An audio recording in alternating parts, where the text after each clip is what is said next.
Lieber himmlischer Vater, thanks for this new morning. danke für diesen neuen Morgen. And thanks for the opportunity for us to come here and gather together. Danke für die Möglichkeit, uns hier zu versammeln und zusammenzukommen. Please let us unite in our hearts and beliefs. Bitte lass uns in unseren Herzen und in unserem Glauben vereint werden. Let us be open for the word you want to share us and the manna. Und lass uns offen sein für das Wort, was du mit uns teilen möchtest, für das Manna. Let us search for it and pick up every little piece of it.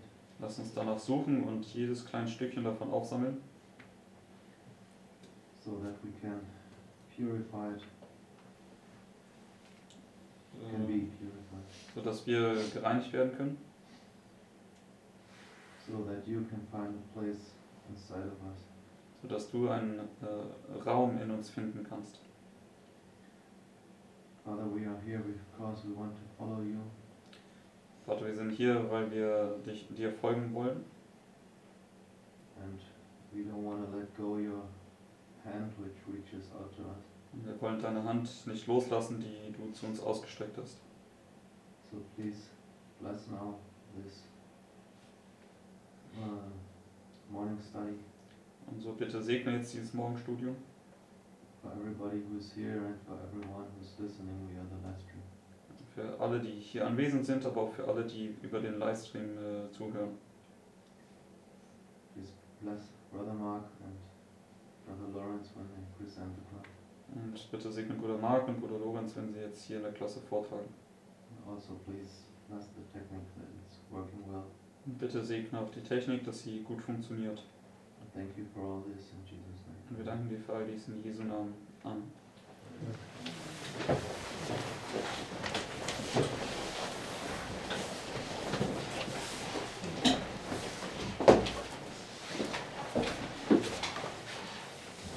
Okay, good morning, everybody. Okay, guten Morgen alle zusammen. Okay, so yesterday we started looking at this topic about standing before the king. Gestern haben wir uns dieses Thema angeschaut, dass wir vor den Königen stehen wollen. Okay, and I had some thoughts that came to my mind about this. Und ich hatte dann ein paar Gedanken, die dann nachher zu meinem Verstand kamen. Okay, let's go back to Daniel chapter 1 that we were looking at yesterday. Gehen wir jetzt zurück zu Daniel Kapitel 1, das haben wir uns gestern angeschaut. Verse 5. Daniel 1, Vers 5.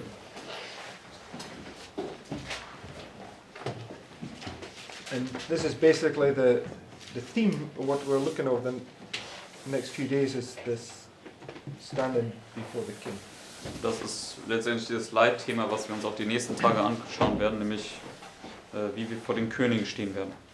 It says, and the king appointed them a daily provision of the king's meat and of the wine which he drank, so nourishing them 3 years, that at the end thereof they might stand before the king. Vers 5. So this is this counter work that when you're brought into captivity they will do to try and, or Satan will try to do to turn you into a Babylonian, right? Also das ist dieses Gegenwerk, was Satan versucht mit dir zu tun, wenn er dich in die Gefangenschaft geführt hat, um dich letztendlich zu einem Babylonier zu machen. Okay, but the Lord does this the same work, but in the opposite way to turn you into a Christian. Und zur selben Zeit tut der Herr auch ein Werk, das aber im Gegensatz zu Satan, um dich letztendlich zu einem Christen zu formen. But at the end of the day, it's all about standing before the king at the end of that time, right? Aber letztendlich geht es dann darum, dass du am Ende vor dem König stehen kannst. And the point that we've been looking at also in conjunction with that is the judgment, right? Und der Punkt, der damit einhergeht, ist auch das Thema des Gerichts. And the judgment is this point where you're going to stand before the king, right? Und das Gericht ist ja auch der Punkt, wo du dann vor dem König stehst. And we've renamed them now, right? So you've got, first of all, in the bigger factor, the review, followed by the final review where it's done, right? Und wir haben das jetzt jeweils neu betitelt, einfach die erste 10 haben wir als Überprüfung bezeichnet und dann ist hier diese finale Überprüfung, diese finale Untersuchung wo er sagt, es ist geschehen in dieser ganz kleinen Szene. Okay, so go to verse 18 in Daniel 1. Gehen wir jetzt zu Vers 18 in Daniel 1. It says, Now at the end of the days that the king had said he should bring them in, then the prince of the eunuchs brought them in before Nebuchadnezzar. And the king communed with them, and among them all was found none like Hananiah, Mishael, and Azariah. Therefore stood they before the king. And in all matters of wisdom and understanding that the king inquired of them, he found them 10 times better than all the magicians and astrologers that were in his realm. And this is how we, Vers 20. this is a representation of how we have to be when we stand before the king. Also das ist eine Darstellung von uns, wie wir sein sollen, wenn wir vor dem König stehen. And this is talking about this point right here, this final review. Und das spricht dann über diesen Punkt hier, über diese finale Untersuchung. Okay, because this is prophetically this point, at least we will look at this, but the kings have to be given a warning before the event comes to pass, right? Und wir werden sehen, dass es dann der Punkt ist, wo wir sozusagen den Königen die Warnung geben werden, bevor es eintreten wird. And this is what I want to look at. I want to make sure that we understand that the correct point prophetically, where you're going to stand to give that warning. Und das, was ich jeweils mit euch rausfinden möchte, ist, dass wo der richtige Punkt prophetisch gesehen ist, wo wir dann vor dem König stehen und die Warnung geben. Now, so it says that they were found 10 times better. Und es right? sagt uns hier ja, dass sie 10-mal besser erfunden wurden als alle anderen. And just look in the live stream, there's a quote that we're familiar with there. Just Und in der one line. Livestream-Gruppe habe ich ein Zitat gepostet, das sollte uns allen vertraut sein.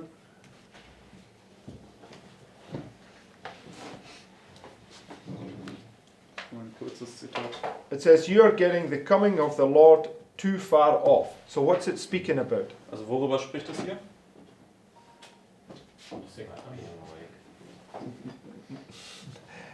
It says, "You are getting the coming of the Lord too far off." So what's it speaking about? Worüber spricht es hier? The coming of the Lord. Über das Kommen des Herrn. Talk about the second coming, right? Es spricht über die Wiederkunft. And according to Hosea chapter 6, how does the Lord come? Gemäß Hosea Kapitel 6, wie kommt der Herr? As the former and the latter, Das ist der right? Früh- und der Spätregen. So there's these two comings, right? This is this review followed by the final review, Das sind die right? zwei Kommen. Das ist einmal dieser Rückblick, diese Überprüfung, gefolgt von der finalen Überprüfung. 2 times he comes and opens the books, right? Zweimal kommt er und öffnet die Bücher. Okay. It says, "You're getting the coming of the Lord too far off. I saw the latter rain was coming as suddenly as the midnight cry, and with 10 times the power," right?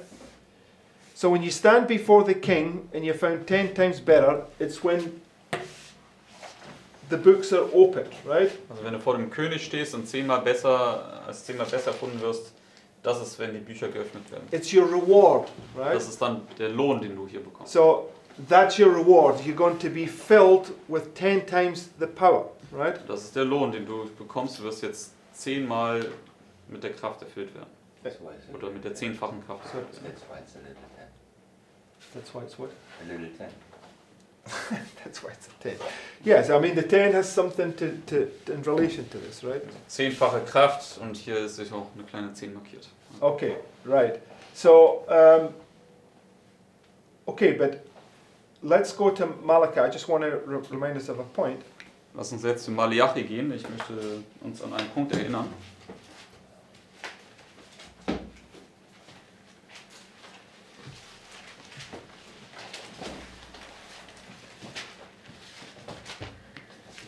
Malachi 3 and verse 1.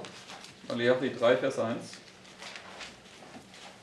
It says, "Behold, I will send my messenger, and he shall prepare the way before me. And the Lord, whom ye seek, shall suddenly come to his temple." How's he going to come? Wie kommt er? Suddenly, right? Plötzlich. "Even the messenger of the covenant, whom ye delight in, behold, he shall come, saith the Lord of hosts. But who may abide the day of his coming?" Right? How's the Lord going to come? 2. Wer wird den Tag seines Kommens ertragen? Wie wird er kommen? He's going to come as the Lord, but he's also going to come suddenly, right? Also kommt das der Regen, aber er kommt auch plötzlich. Because it says the latter rain is going to come as suddenly as the midnight crack. Wir haben eben Right? gerade gelesen, der Spätregen kommt plötzlich wie der Mitternachtsruf. The Lord whom you seek shall suddenly come to his temple, even the messenger of the covenant, whom you delight in. Behold, he shall come, saith the Lord of hosts. But who may abide the day of his coming? Who shall what? Stand when he appeareth.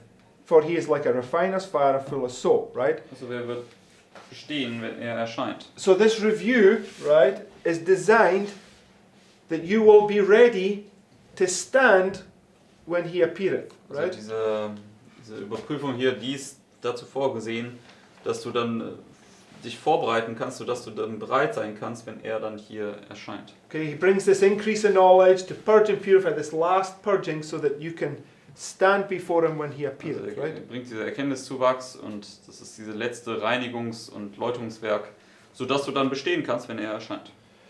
So, Malachi chapter 4 and verse 5, oh, it's different in the German. Malachi Kapitel 3, sind die letzten, Second to last verse. also sind die vorletzten 3 Verse, also Okay. Behold, I will send you Elijah the prophet before the coming of the great and dreadful day of the Lord. das ist der vorletzte Vers. So, the day of his coming that he speaks about in Malachi chapter 3 is the day of the Lord, right? Also sind die letzten beiden Verse, die wir lesen. Also der Tag, über den hier spricht, ist dieser Tag des Herrn. Right? So, the day of the Lord is the executive judgment, Der right? Tag des Herrn ist ja das Vollstreckungsgericht, richtig? And this is the day that they're speaking about you standing in, right? Und das ist der Tag, worüber sie sprechen, dass du dann dort in diesem Tag stehen wirst. Okay. And he shall turn the heart of the fathers to the children, and the heart of the children to the fathers, lest I come and smite the earth with a curse. Right? So what's he going to smite the earth with? Bis zum letzten Vers, also womit wird er die Erde schlagen? Curse. Mit einem Fluch. What's the curse? Und was ist der Fluch? The flying roll, right? Die fliegende Buchrolle. Okay, so it's important how you see all these things linked together, right? Es ist wichtig, dass wir das sehen, wie die ganzen Dinge miteinander verlinkt sind. So the flying roll, as we've established, is the first angel's message. Und die fliegende Rolle, und das haben wir bereits etabliert, ist die erste Engelsbotschaft. Fear God, give glory to him, for the hour of his judgment is come, right? Fürchte Gott, gibt ihm die Ehre, denn die Stunde seines Gerichts ist gekommen. Okay, so the purpose of Elijah is to prepare you for the day of the Lord, right? Also der Sinn und Zweck hinter Elia besteht darin, dich für den Tag des Herrn vorzubereiten. Okay, so you're either going to be filled with 10 times the power, or you're going to be cast into outer darkness, right? Du wirst dann am Ende entweder mit der 10-fachen Kraft erfüllt werden, oder du wirst dann hier in die äußerste Finsternis hinausgestoßen. Okay, so go to Revelation 6 and verse 17, Gehen wir jetzt zur Offenbarung Kapitel 6 und Vers 17. just to confirm this thought. Diesen Gedanken zu bestätigen.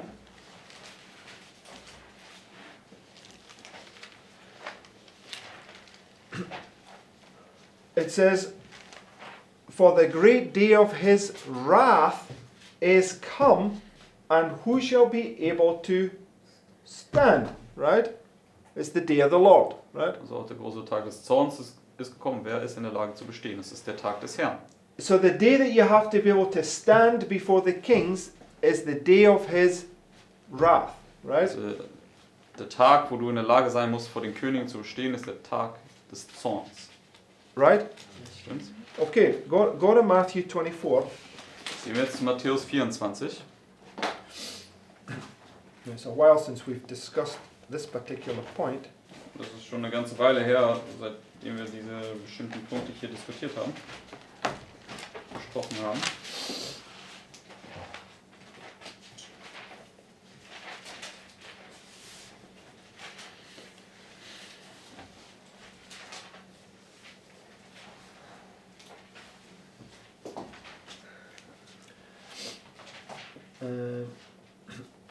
In fact, let's go to, it's probably easier to see it in Luke 21.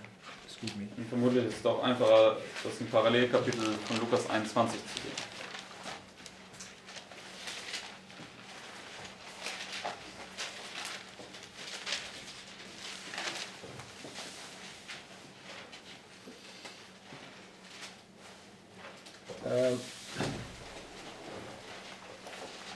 Okay, verse 11. Vers 11. It says, "And great earthquakes shall be in diverse places, and famines, and pestilence, and fearful sights, and great signs shall there be from heaven." So it's talking about the shaking of the heavens and the earth, right? Spricht hier über die Erschütterung des Himmels und der Erde, richtig? This is a topic all in itself, right? But Das ist ja ein Thema an sich. it says, "But before all these," before all what? Aber vor alledem, bevor was? Shaking of the heavens and the earth, Vor right? der Erschütterung des Himmels und der Erde.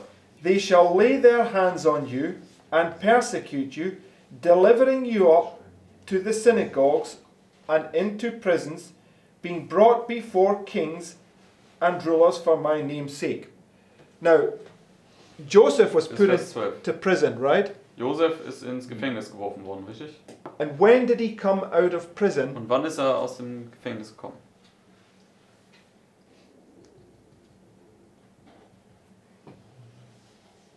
God, it's not a difficult question. Come on, it's written in Genesis 40. When did Joseph come out of prison? Geburt, sagst du? It is at The birth. king's birthday, right? But where is it on the line? Geburtstag vom König. Wo ist das auf der Linie?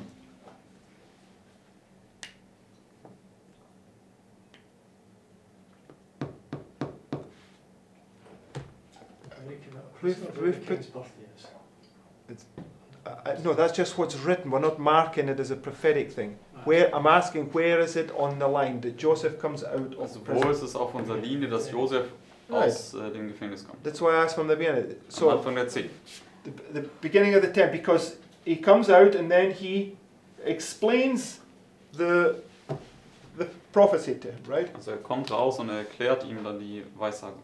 Okay, so we need to understand that. But the point that I want to make is that Joseph's first in prison, and then he's brought out of prison to stand before the king, right? Also Josef ist zuerst im Gefängnis und er wird aus dem Gefängnis rausgeholt, um dann vor dem König zu stehen. Okay, now we'll come to this in a moment, but Daniel and his colleagues, you like for instance, Luther. Und da werden wir gleich noch drauf zu sprechen kommen. Wir haben ja Daniel und seine Kollegen, aber wir haben auch die Geschichte von Luther.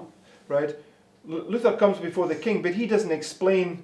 He doesn't deliver this message that delivers him right there. Right. Also Luther erscheint ja das erste Mal vor dem König und er gibt noch nicht sofort diese Botschaft, die ihn dann letztendlich befreit. Okay, he had to go through this belly experience, and it was when he came out of the belly and he's filled with the Spirit, that's where he delivered this message that delivered him. Und Right. er musste erst durch diese Baucherfahrung hindurchgehen und erst als er letztendlich durch den Bauch hindurchgegangen ist, durch diese Baucherfahrung, dann hat er die Botschaft geben können, die ihn auch befreit hat.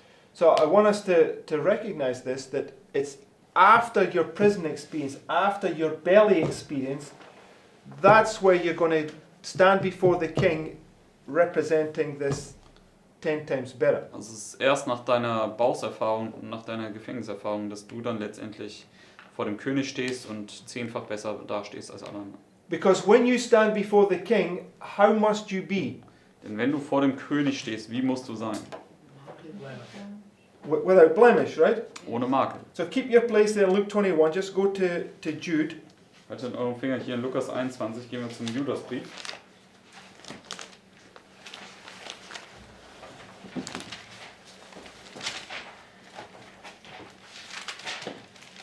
Verse 24. Vers 24.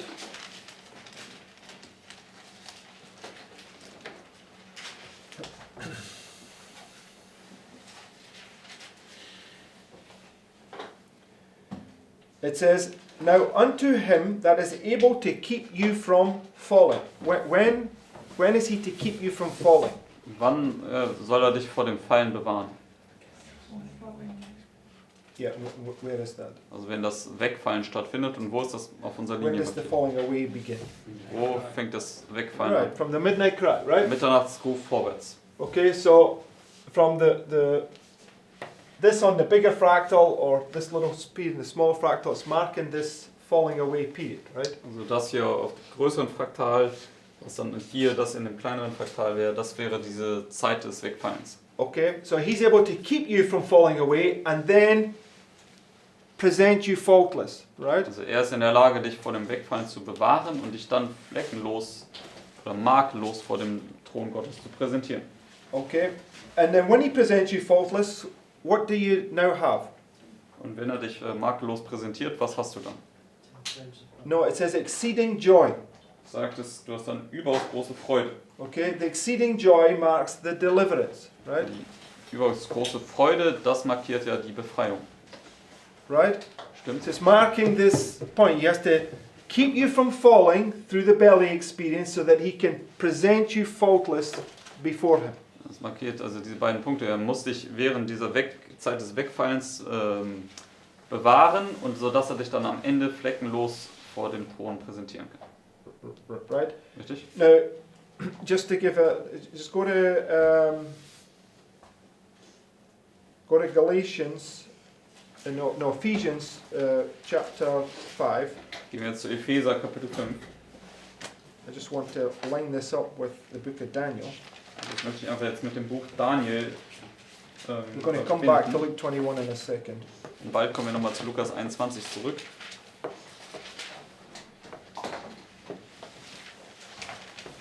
Verse 25. Epheser 5, Vers 25. It says, husbands, love your wives, even as Christ also loved the church and gave himself for it, that he might sanctify and cleanse it with the washing of the water by the word, that he might present it to himself a glorious church, not having spot or wrinkle or any such thing, that it should be holy and without blemish. Das ist Vers 27.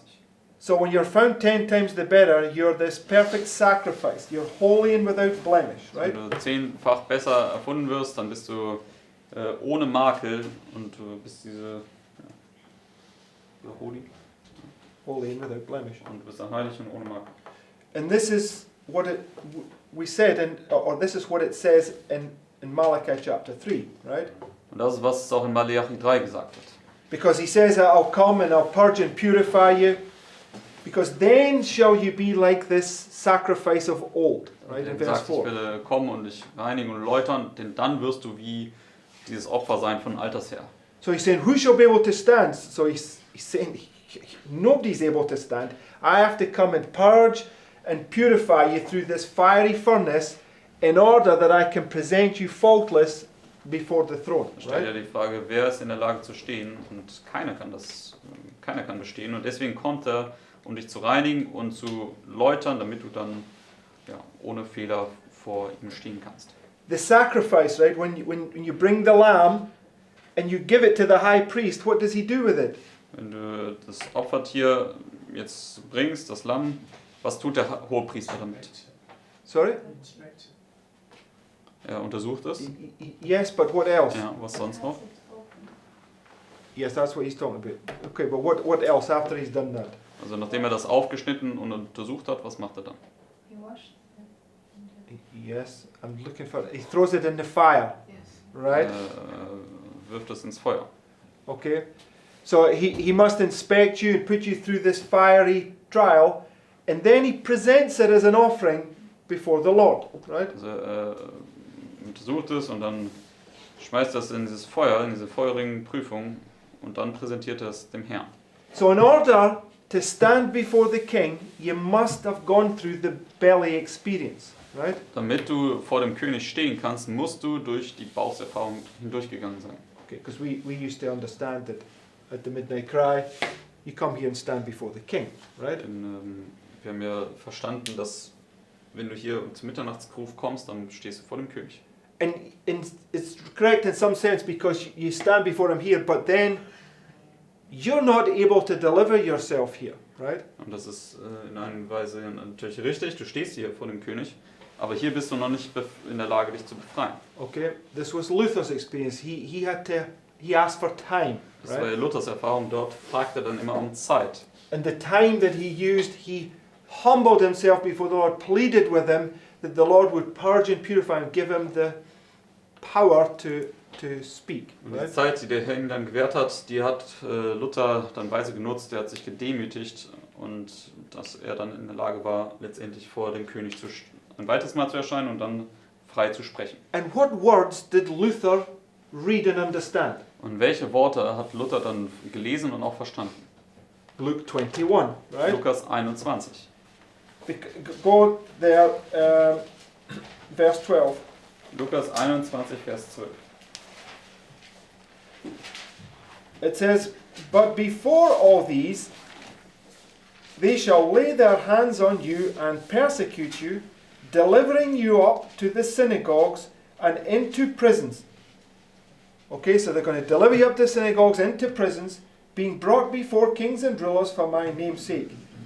And it shall turn to you for a testimony.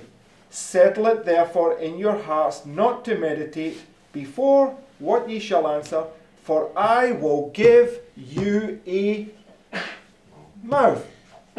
When does he give you a mouth? Also bis Vers 15. Wann wird er dir diesen Mund geben? No, you should answer because you did this last night, right? Okay, when you come out the belly, Wenn right? du aus dem Bauch hervorgehst. He puts his words in your mouth, right? Er legt seine Worte in deinen Mund.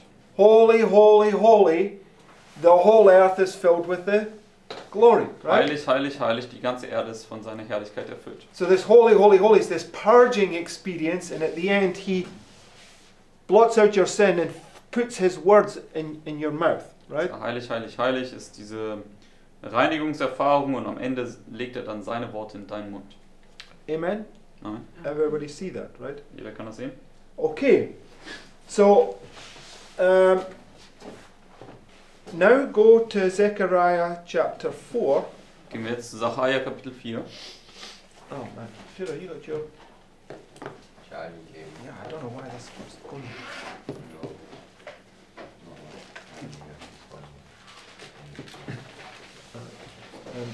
Scott, just grab my my iPad. I'll just do it from that. So yesterday, Sister Jennifer posted these two verses. Now I don't know specifically what she was meaning by that, but it was something to do with the fact that we were standing before the kings, and I want to use them to illustrate something. Gestern hat Schwester Jennifer ein paar Verse mir gepostet und ich weiß nicht genau, was sie damit sagen wollte, aber It was something to do with standing before the kings. es hatte auf jeden Fall etwas mit dem vor dem König zu stehen zu tun gehabt und ich möchte das jetzt benutzen, um etwas hier darzulegen. Okay, thanks. Sacharja 4. I'll just send myself this.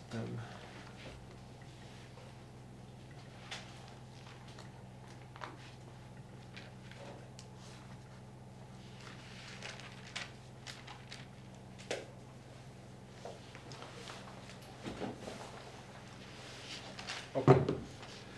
Sacharja 4, Vers 14.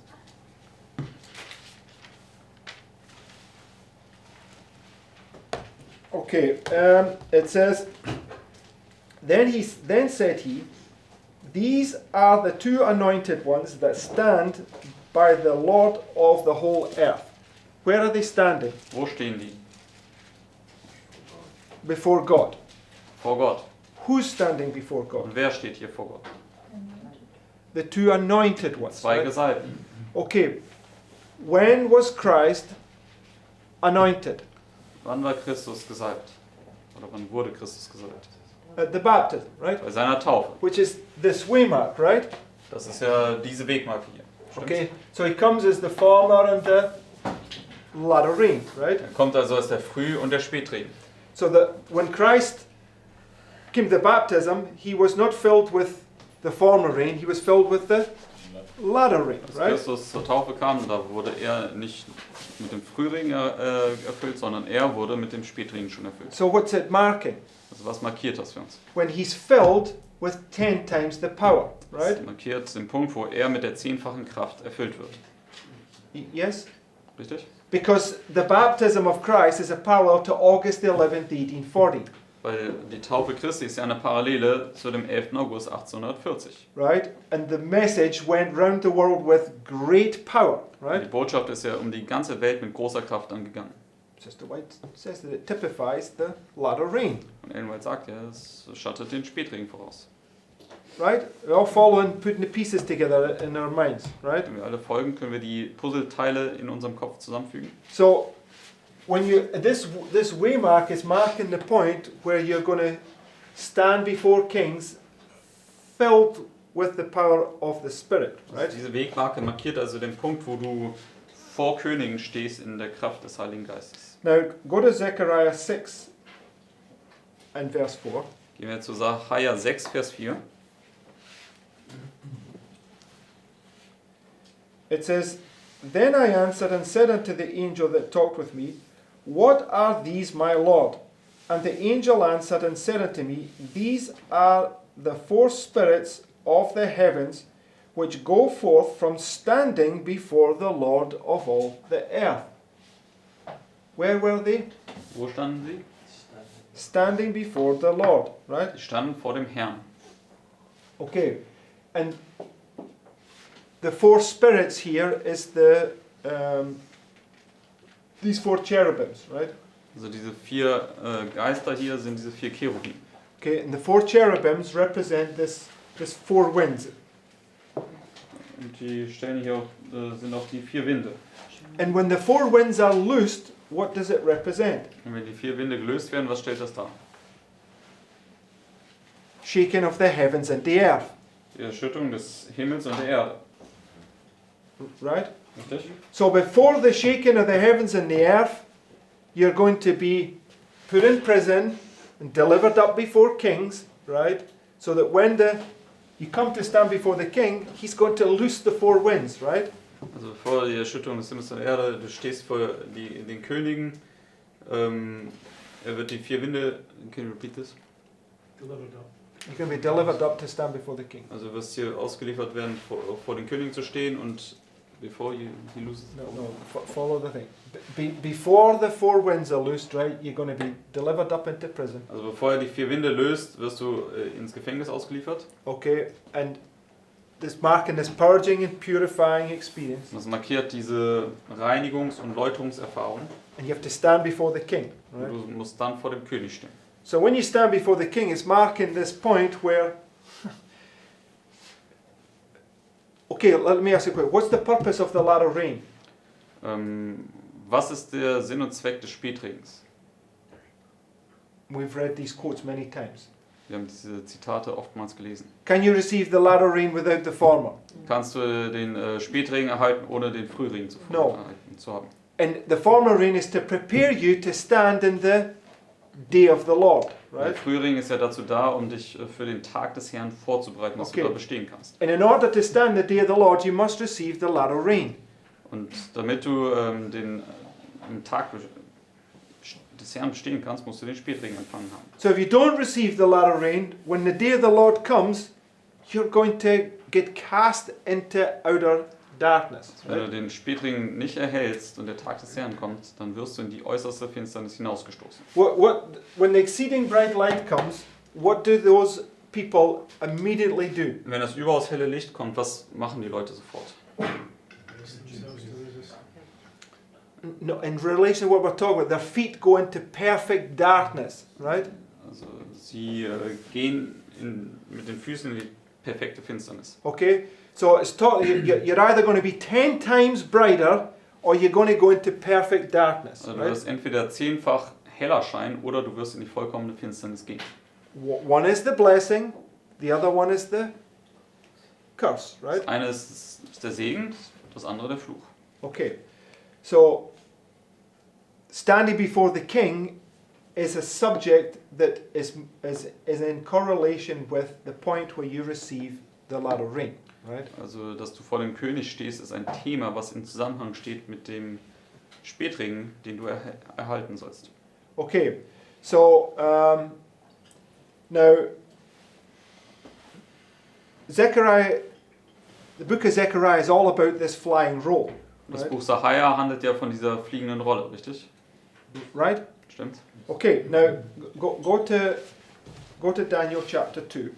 Gehen wir zu Daniel Kapitel 2. Now, Nebuchadnezzar. Who do we, in this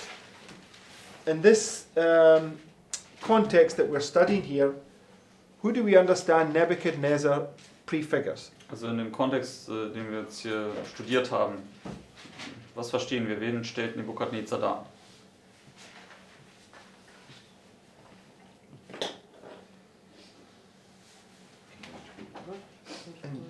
In Daniel chapter 2. Oh, yeah. Not in Daniel chapter 2. Daniel Kapitel 2. He's persecuting God's people in Daniel chapter 2. He's not symbolizing Christ there. Also er verfolgt hier Gottes Volk, er symbolisiert nicht Christus, nicht in diesem Fall. Yes, Donald Trump. That's why I'm so astounded that nobody's saying anything. This is who we've always pointed it to, right? Das ist Trump. Und das ist ja, was wir bisher mal verstanden haben. Okay? So, how do we know that? Und wie wissen wir das? Because he's the head of gold. Weil er Yes. das Haupt des Gold ist. That's one of many things, right? Das ist einer von vielen Dingen. And the answer is because we're students of prophecy, right? Die Antwort, die ich hören wollte, war, weil wir Studenten der Prophetie sind. What about Satan? Is Satan a student of prophecy? Und was ist mit Satan? Ist Satan auch ein Student der Prophetie? So do you Ja. think that he knows who this is pointing to? Also, was meint ihr? Versteht er, auf wen das hier hinweist? Absolutely sure, right? Wir können sicher sein. So, on that point, keep your place with Daniel 2, go to Revelation 12. Also, um diesen Punkt weiter zu beleuchten, halt den Finger hier, gehen wir zur Offenbarung 12. Now, remember, the external illustrates the internal, right? Denkt an das Externe, das illustriert ja auch immer das Interne. And in verse 1 here, Offenbarung 12, Vers 1. it says, there appeared a great wonder in heaven, a woman clothed with the sun and the moon under her feet, and upon her head a crown of 12 stars.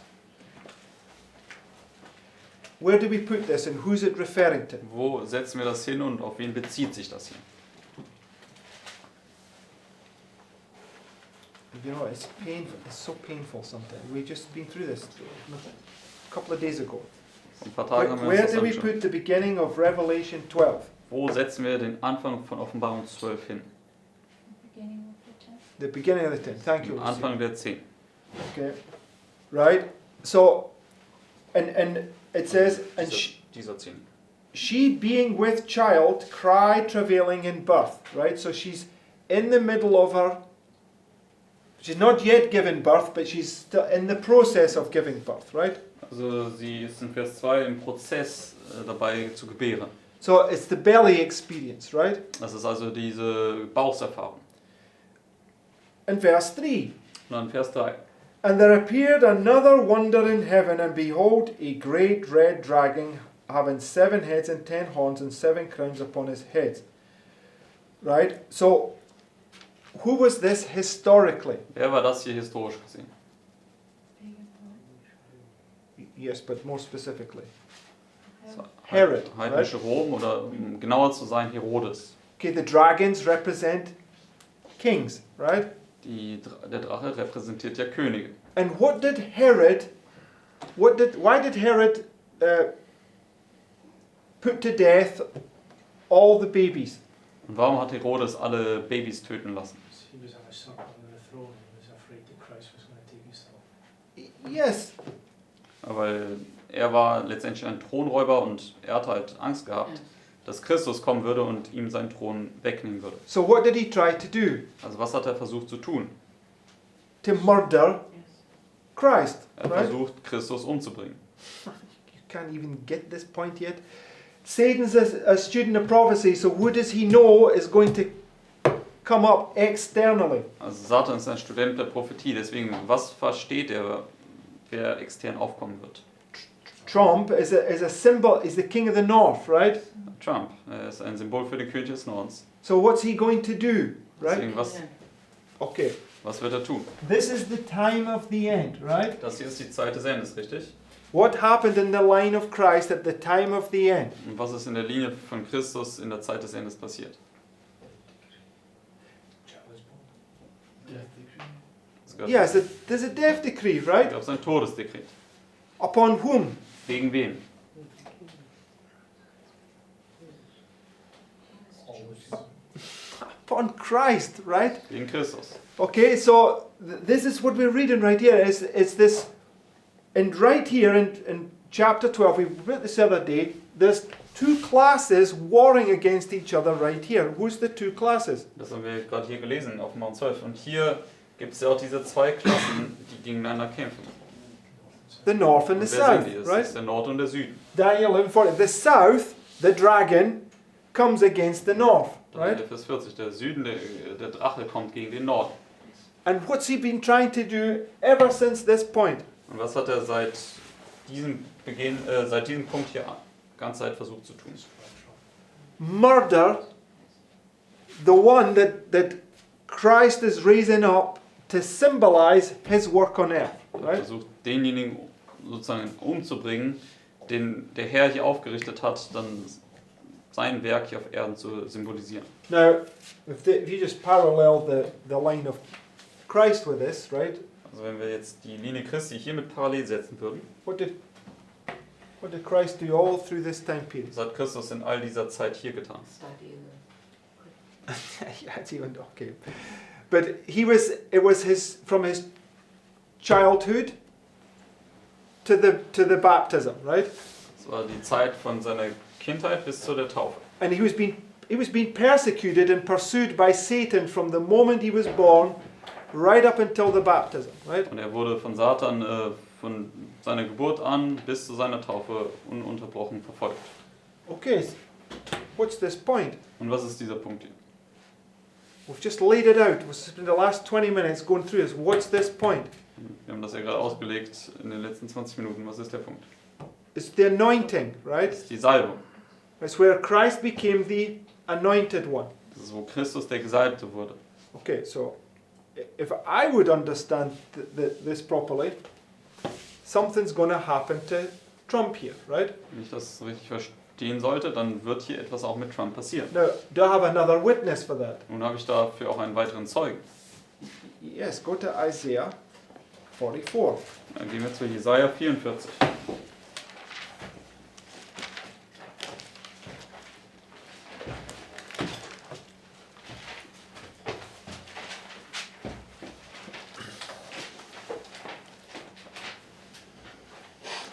And go to the verse 28. Jesaja 44, Vers 28. It says, That saith of Cyrus, He is my shepherd, and shall perform all my pleasure, even saying to Jerusalem, Thou shalt be built, and to the temple thy foundation shall be laid. Thus saith the Lord to his anointed, to Cyrus, whose right hand I have holden, to subdue nations before him, and I will loose the loins of kings, to open before him the two-leaved gates, and the gates shall not be shut. So, Right. Kapitel 45, Vers 1. So, Cyrus, right? He's the anointed one. Und Kyros ist der Gesalbte, richtig? And if we were to lay out the line, where is he the anointed one? Wenn wir es auf die Linie setzen würden, wo ist er der Gesalbte? Right here, right? Hier.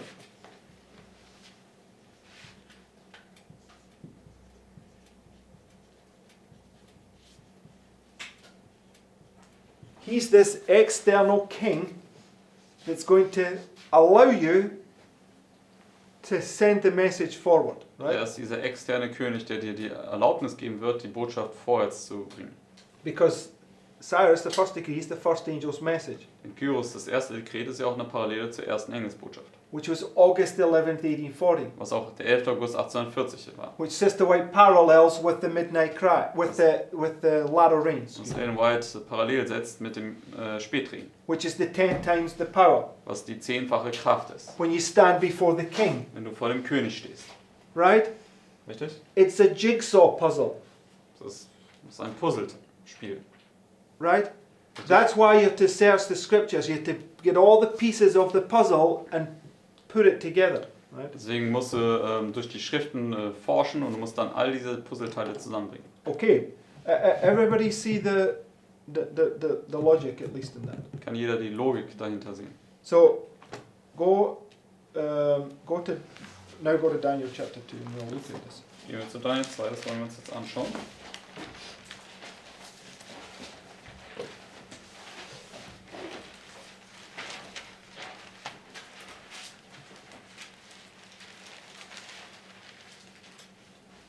In verse 1. Und lass uns in Vers 1 beginnen. It says, in the second year of the reign of Nebuchadnezzar, Nebuchadnezzar dreamed dreams, wherewith his spirit was troubled, and his sleep brake from him. Then the king commanded to call the magicians, and the astrologers, and the sorcerers, and the Chaldeans, for to show the king his dream. So they came and stood before the king. So, first of all, the magicians, astrologers, sorcerers, and Chaldeans, who is that a counterfeit of? Zunächst einmal die Magier und die Chaldäer und Astrologen und Zeichendeuter und so weiter.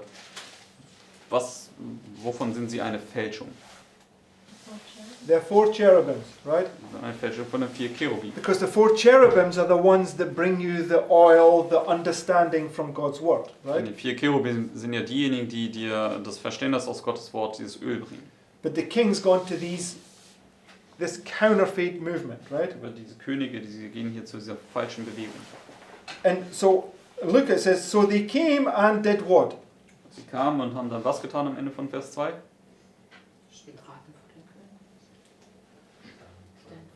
Right, so it's a counterfeit, right? Sie standen vor dem König. Das ist also eine Fälschung von dem Wahren vor dem König stehen. Okay, so you can see clearly that this is the people that claim to be holy before they've gone through their trying experience, right? Also man kann klar sehen, das sind also Leute, die von sich vorgeben, heilig zu sein, bevor sie durch ihre prüfende und reinigende Erfahrung gegangen sind. Okay, because it says you can't receive the seal of God till you've gone through the image of the beast test, right? Sagt uns, du kannst das Siegel Gottes nicht erhalten, es sei denn, du bist zuvor durch den Bild des Tieres Test gegangen. Okay, so verse 3.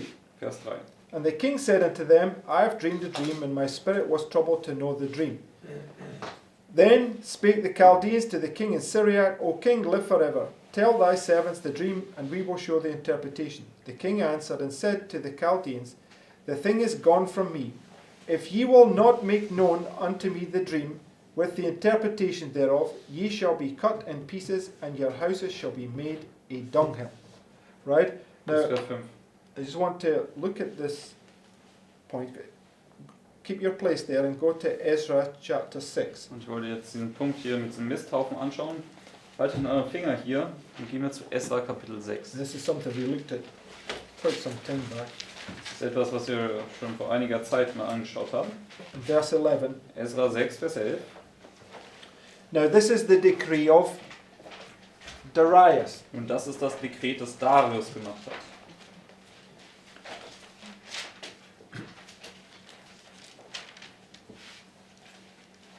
Esra 6, Vers 11.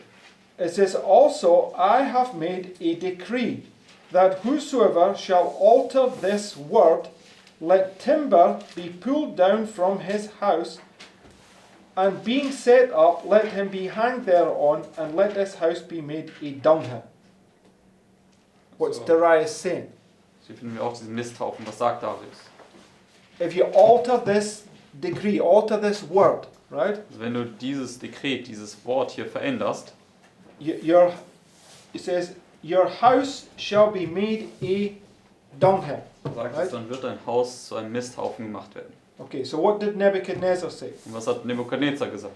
If you can't tell me this dream, your house shall be, it says, we'll just read it, it says, you shall be cut in pieces, your houses shall be made a dunghill. Da Right? hat Nebukadnezar in Daniel 2, Vers 5 gesagt, wenn ihr mir den Traum nicht deuten könnt, dann werdet ihr in Stücke zerhauen und eure Häuser werden zu einem Misthaufen gemacht werden. Okay, but if you just, Ezra 6, verse 11 is something else I just want to point you to. Aber in Esra 6, Vers 11 möchte ich euch noch auf etwas anderes hinweisen. It says, Also I've made a decree that whosoever shall alter this word, Okay, so Wer immer dieses Wort verändern what sollte, is the decree of Darius? What's it a representation? was ist dieses Dekret von Darius? Was stellt es dar? Right, and it's all one message because he's just adding to the decree of Cyrus, Die right? zweite Engelsbotschaft, und das ist richtig, aber es ist ja alles eine Botschaft, denn er fügt ja nur dem Dekret von Kyros etwas hinzu. Right? The decree of Cyrus is all three messages. Dekret von Kyros beinhaltet alle 3 Botschaften. Okay, so it's the gospel, right? Das ist das Evangelium. So whoever tampers with this word, this is what's going to happen to him, right? Also wer immer irgendwie mit diesem Wort sozusagen rumspielt, der kriegt hier das hier. It says, "Let timber be pulled down from his house, and being set up, let him be hanged thereon, and let his house be made a dunghill for this." Who gets hanged? Also wer wird erhängt? Judas. It's the curse, right? Haman, Judas, das ist ja der Fluch. So if you alter the words of the decree, you're going to receive the curse, Also wenn right? du die Worte des Dekrets veränderst, dann wirst du den Fluch erhalten. Right? Stimmt's? Okay. So go to Revelation 22. Gehen wir jetzt zur Offenbarung 22.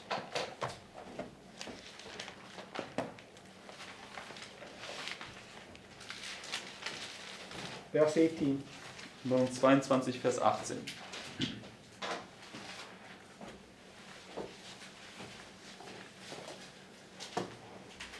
And you can see that it's speaking about the very same point in time. These two classes that's going to stand before the king here, right? Wir werden sehen, das spricht hier in Offenbarung 22 genau über denselben Zeitpunkt, über diese 2 Klassen, die dann hier am Ende in der finalen Untersuchung vor dem König stehen werden. It says, "For I testify unto every man that heareth the words of the prophecy of this book, if any man shall add unto these things." Now, what's the book that he's talking about? Also was ist das Buch, worüber er hier spricht? No, be more specific. It's the book that's been unsealed to John, right? Das ist das Buch, was dem Johannes entsiegelt worden ist. So, and the judgment is said at the review, and the books are opened, right? Das Gericht setzt sich ja hier bei dieser Überprüfung und die Bücher werden geöffnet. It's this revelation that he's having, right? Das ist diese Offenbarung, die er hat. And Daniel and Revelation is one book, right? Und Daniel und Offenbarung ist ein Buch. And all the books of the Bible meet in the Revelation. Und alle Bücher treffen sich und enden im Buch Offenbarung. So it's talking about the Bible, right? Spricht also über die Bibel. Because the Bible is this flying roll. Die Bibel ist ja diese fliegende Buchrolle. The Bible is the book that contains the history of the nations, setting up a kings and taking down a kings. Die Bibel ist das Buch, was die Geschichte der Nationen beinhaltet, wie Gott Könige einsetzt und absetzt. So if anybody takes away from this word, Darius is saying, Also wenn irgendjemand etwas von diesem Wort hinwegnimmt, das sagt der Darius, his house, the timber's going to be pulled down, you're going to be hanged thereon, and his house is going to be made a dunghill. Right? da wird dein Haus niedergerissen werden und du wirst dann auf den Holzbalken dieses Hauses aufgehängt werden und dein Haus wird zu einem Misthaufen gemacht werden. Okay, so just let's, Revelation 22 verse 18. Offenbarung 22, Vers 18. For I testify unto every man that heareth the words of the prophecy of this book, if any man shall add unto these things, God shall add unto him the plagues that are written in this book. And if any man shall take away from the words of the book of this prophecy, God shall take away his part out of the book of life, and out of the holy city, and from the things which are written in this book. Hier ist Vers 19. Okay, so it's marking the point where the Lord is going to read out, "Well done, thou good and faithful servant," or cast them into outer darkness, right? Markiert hier den Punkt, wo der Herr dann vorlesen wird, wohlgemacht, du guter und treuer Knecht, oder er sagt, stoß ihm hinaus in die äußerste Finsternis. So when you stand before the king, it's marking the point where we read in Revelation 6, it's the wrath of God is poured out, right? Und wenn du vor dem König stehst, das haben wir in Offenbarung 6 gelesen, das ist, wo der Zorn Gottes ausgegossen wird. Right? Stimmt's? Okay, so with all that understanding, right? Also mit all diesem Verständnis, was wir jetzt Okay, haben, go to, keep your place in Daniel 2, go to Zechariah chapter, Haltet dann weiter euren Finger in Daniel 2 und gehen wir zum Buch Sacharja. chapter 4 or 5, can't remember. Gehen wir dann zu Kapitel 4 oder 5, ich kann mich gerade nicht erinnern. I'll tell you when we get there.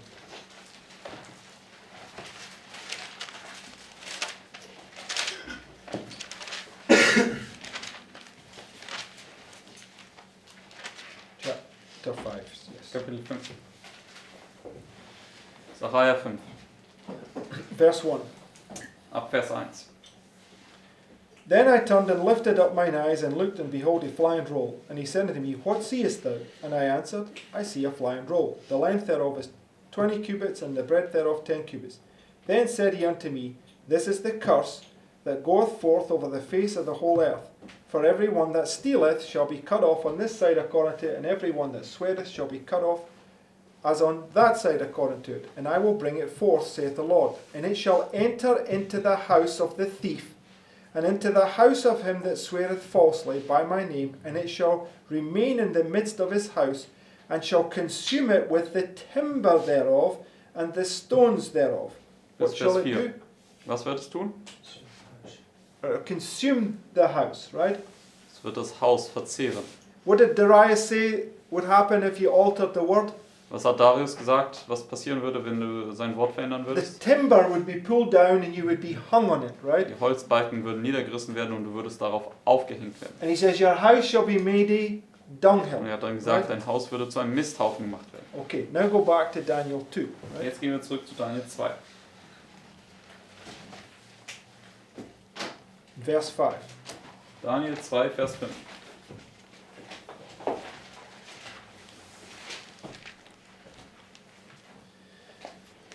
It says, The king answered and said to the Chaldeans, The thing is gone from me. If you will not make known unto me the dream with the interpretation thereof, ye shall be cut in pieces, and your houses shall be made a dunghill. So what is it that Nebuchadnezzar wants to understand? Also was ist es, was Nebukadnezar hier verstehen möchte? Flying on the history. The flying roll, Er right? möchte die fliegende Buchrolle verstehen. That's what's been opened, and he doesn't get it, right? Das, was ihm geöffnet wurde und er versteht es aber nicht. Okay, so according to Revelation 7, the four angels are about to loose the four winds, right? Also gemäß Offenbarung 7, da sind die 4 Engel ja dabei, die 4 Winde zu lösen. But the first angel comes flying through the midst of heaven, waving something up and down in his hand, Aber der erste right? Engel kommt dann und fliegt inmitten des Himmels und er wedelt etwas auf und ab. He says, hold, hold, hold, hold, right? Haltet, haltet, haltet, haltet. Okay, so he's restraining those earthly powers until the sealing has taken place, Also right? er zügelt diese irdischen Mächte, bis die Versiegelung abgeschlossen ist. And the sealing is the latter rain, Und die Versiegelung ist der Spätregen, where you stand before the king. wo du vor dem König stehst. So the king is being restrained, right, to allow you this time period to explain to him the flying roll, Also right? der König ist gezügelt, um dir diese Zeit zu geben, dass du ihm dann diese fliegende Buchrolle erklären kannst. That's how you can easily see that the magicians, the astrologers, the sorcerers, the Chaldeans are a counterfeit for cherubims, right? Deswegen, da kann man dann einfach damit zeigen, dass diese Astrologen, Zeichendeuter und so weiter, das sind diese Fälschung der 4 Cherubim. So in verse 6, he says, Vers 6 sagt er, But if ye show the dream and the interpretation thereof, ye shall receive of me gifts and rewards and great honor. It's 2 classes, right? 2 Klassen. One's going to receive the curse and the other one's going to receive the blessing. Die eine Gruppe erhält den Fluch, die andere den Segen. So, just like Daniel 1, at the end of the 3 years, they have to stand before the king, right? Genau wie Daniel Kapitel 1, am Ende der 3 Jahre müssen sie vor dem König stehen. And if they stood before the king at the end of that time and they were not 10 times better, they would have received the wrath of Nebuchadnezzar, Und right? wenn sie dort am Ende vor dem König stehen würden oder gestanden hätten und nicht 10-fach besser gewesen wären als die anderen, dann hätten sie den Zorn Nebukadnezars erhalten. Okay, So let's just look on here, right? Lass uns weiter schauen. So when we go down to verse 12, Wenn wir jetzt runterspringen zu Vers 12, so he asks them 3 times, er right? fragt sie ja 3-mal, richtig? And he gets to verse 12. Dann kommt er zu Vers 12. For this cause the king was angry and very furious and commanded to destroy all the wise men of Babylon. And the decree went forth that the wise men should be slain, and they sought Daniel and his fellows to be slain, right? Bis Vers 13. So it's an illustration of the death decree, right? Und das ist eine Illustration des Todessekrets, richtig? Okay, which we know comes at the midnight cry. Und das wissen wir, das kommt ja im Mitternachtsruf. And it brings you into this trying experience now, Und das right? bringt dich in diese prüfende Erfahrung hinein. So Daniel, just like Luther, Und Daniel genauso wie Luther, verse 14. Vers 14. Then Daniel answered with counsel and wisdom to Arioch, the captain of the king's guard, which was gone forth to slay the wise men of Babylon. He answered and said to Arioch, the king's captain, Why is the decree so hasty from the king? Then Arioch made the thing known to Daniel. Then Daniel went and desired of the king that he would give him time. This is Luther standing before this Das council. ist Vers right? 16. Das ist auch genauso wie Luther, der vor dem Rat stand Okay. und um Zeit bat. And now Daniel gets brought into his belly experience, right? Und jetzt wird Daniel in seine Bauchserfahrung eingeführt. Because him and his 3 colleagues, they begin to pray to the Lord to reveal this thing that's going to deliver them, right? Er und seine Kollegen, sie fangen jetzt an, den Herrn zu suchen im Gebet, damit er ihnen diese Offenbarung geben kann, damit sie befreit werden können. Verse 17. Vers 17. Then Daniel went to his house and made the thing known to Hananiah, Mishael, and Azariah, his companions, that they would desire mercies of the God of heaven concerning this secret, that Daniel and his fellows should not perish with the rest of the wise men of Babylon. Bis Vers 18. Now remember, in the story of Esau, Denkt an die Geschichte von Esau. he's on his way with 400 men to kill you, Da right? ist der Esau am Mitternachtsruf auf dem Weg mit 400 Mann, um dich zu töten. In 1 Samuel 25, David is on his way with 400 men to kill you. Und genauso ist in 1. Samuel 25 David mit 400 Mann auf seinem Weg, um dich zu töten. Okay? So verse 19. Vers 19. Then, so there's a point after they begin to sigh and cry and weep, there comes to a point marked by this then, right? Also ein Punkt, nachdem sie angefangen haben zu weinen und zu beten, zu flehen, dann kommt dieser Punkt nämlich, der mit dann markiert ist. Then was the secret revealed unto Daniel in a night vision.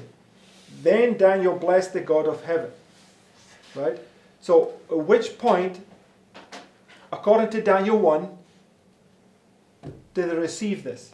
Gemäß Daniel Kapitel 1, zu welchem Zeitpunkt fangen sie an, das hier zu erhalten? Right here, the review, right? Beginning von dieser 10, die als diese Überprüfung Just here, besteht. this increase of knowledge that comes, right? Das ist dann hier, das ist dieser Erkenntniszuwachs, der kommt. Okay? And this increase of knowledge is Daniel now receiving this dream. Und dieser Erkenntniszuwachs ist dann, wo Daniel diese Erkenntnis über den Traum erhält. And when he goes through that experience, and at the end of it, look at his experience, right? Und wenn er dann durch diese Erfahrung hier hindurchgeht, am Ende dieser Erfahrung, was macht er dann? Verse 20. Vers 20. Daniel answered and said, Blessed be the name of God forever and ever, for wisdom and might are his. And he changeth the times and the seasons. He removeth kings and setteth up kings. He giveth wisdom unto the wise and knowledge to them that know understanding. He revealeth the deep and secret things. He knoweth what is in the darkness, and the light dwelleth with him.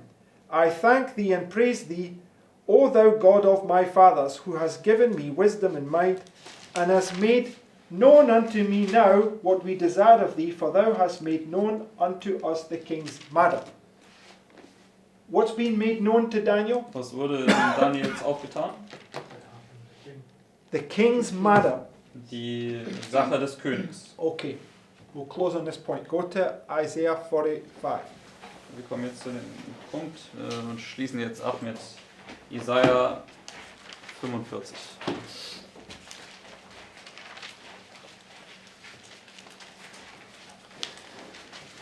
Verse 1. Jesaja 45, Vers 1. It says, Thus saith the Lord to his anointed, to Cyrus, whose right hand I have holden, to subdue nations before him, and I will loose the loins of kings. Okay, so it's talking about kings here, right? Spricht hier über Könige, richtig? To open before him the two leaved gates, and the gates shall not be shut. I will go before thee, and make the crooked places straight. Who goes before Christ and makes the places straight? Vers 2. Also wer geht vor Christus her und macht die krummen Wege gerade? Elijah, right? Elia oder Johannes. Okay. I will break in pieces the gates of brass and cut in sunder the bars of iron, and I will give thee the treasures of darkness and hidden riches of secret places, that thou mayest know that I, the Lord, which called thee by thy name, am the God of Israel. Bis Vers 3. How did he do that? Wie hat er das gemacht? How did the Lord fulfill verse 3? Wie hat der Herr Vers 3 erfüllt? Yes, Er hat Daniel zu Kyros geschickt. Joseph. What was Joseph. Joseph's name? Was war Josefs Name? Zaphnath Paneah, the revealer of secrets, right? Zaphnath Paneah, der Offenbarer der Geheimnisse. So this is how he fulfilled this to Donald Trump, right? Und so hat er das sozusagen für Donald Trump erfüllt. He's external king, right? Er ist dieser externe König. This illustrating the king of the north. Und er illustriert den König des Nordens. And it's a promise to him that it is going to be revealed to him, this darkness that he doesn't understand, right? Das ist eine Verheißung für ihn, dass ihm diese finstere Sache offenbart werden wird, diese Sache, die er nicht versteht. And when you stand before the king, you reveal the king's matter to him. You reveal the hidden riches of secret places. Und wenn du vor right? dem König stehst, dann wirst du die Sache des Königs ihm offenbaren können und du wirst ihm diese verborgenen Dinge der geheimen Orte geben können. Okay, so we must understand that in order to be delivered, when you have to stand before the kings, you must be able to show him who he is in Bible prophecy, right? And this is what will change his heart, right? Damit du dann befreit werden kannst, wenn du vor dem König stehst, musst du in der Lage sein, ihm zu zeigen aus der biblischen Prophetie, wer er eigentlich ist. Und das wird dann sein Herz verändern. Right? Richtig? These things are very deep, right? Diese Dinge, die sind sehr tiefgehend. But anyway, we're out of time, but Wir sind schon über die Zeit. we will continue going through a lot of these thoughts about standing before the king, right, in all these stories. Aber wir werden noch viele weitere Gedanken hier dann in der nächsten Zeit studieren, wenn wir vor den Königen stehen, was das bedeutet. Everybody follow, Kann jeder folgen. right? Okay, let's close. Lass uns mit Gebet abschließen.